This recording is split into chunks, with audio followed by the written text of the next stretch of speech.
माण तालुक्याची राजधानी असलेल्या दहिवडी येथील भूमी अभिलेख कार्यालयाच्या कर्मचाऱ्यांच्या कामाच्या वेळेचा घोळ कोणाला समजेनासा झालाय। नियमित कामाच्या वेळेव्यतिरिक्त 7:30 वाजेपर्यंत कर्मचारी कामाचा बहाणा करून कार्यालयातच थांबत असल्यानं भूमी अभिलेख कार्यालयाच्या कामकाजावर पद्धतीबाबत प्रश्नचिन्ह निर्माण होऊ लागलंय। सोमवारी सायंकाळी 7:30 वाजण्याच्या सुमारास भूमी अभिलेख कार्यालय उघडं असल्यानं माण तालुका डिजिटल मीडियाच्या माध्यमातून उपस्थितांकडे चौकशी करण्यात आली असता दिवसभर लोकांमुळे आम्हाला काम करण्यास वेळ मिळत नाही, त्यामुळे संध्याकाळचा वर्कलोड कमी करण्यासाठी हे ऑफिस रात्रीचं पण उघडं असतं। तुम्ही या ठिकाणी काम केलं तर तुम्हाला कळेल वर्कलोड किती असतो ते, अशा प्रकारची उत्तरं ऐकायला मिळाली।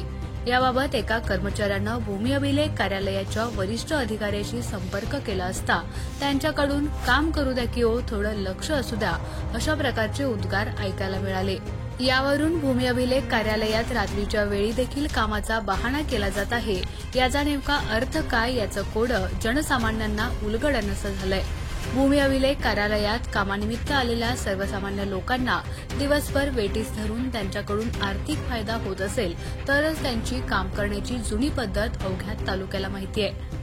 भूमी अभिलेखचे मावळते उपअधीक्षक विजय काटवटे यांच्या काळात रात्रीच्या वेळी खेळ खेळून मोठ्या सेटलमेंट झाल्याच्या घटना भूमी अभिलेख कार्यालयासह तालुक्यानेही अनुभवल्या आहेत।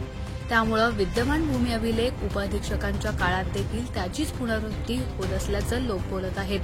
त्यामुळे या कार्यालयाच्या कामकाजाबद्दल लोकांच्या मनात प्रश्नचिन्ह उपस्थित झालंय।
आमच्या खबर गावाकडची या चॅनेलला सबस्क्राईब करा, लाईक करा आणि आमचे व्हिडिओ शेअर करा। धन्यवाद।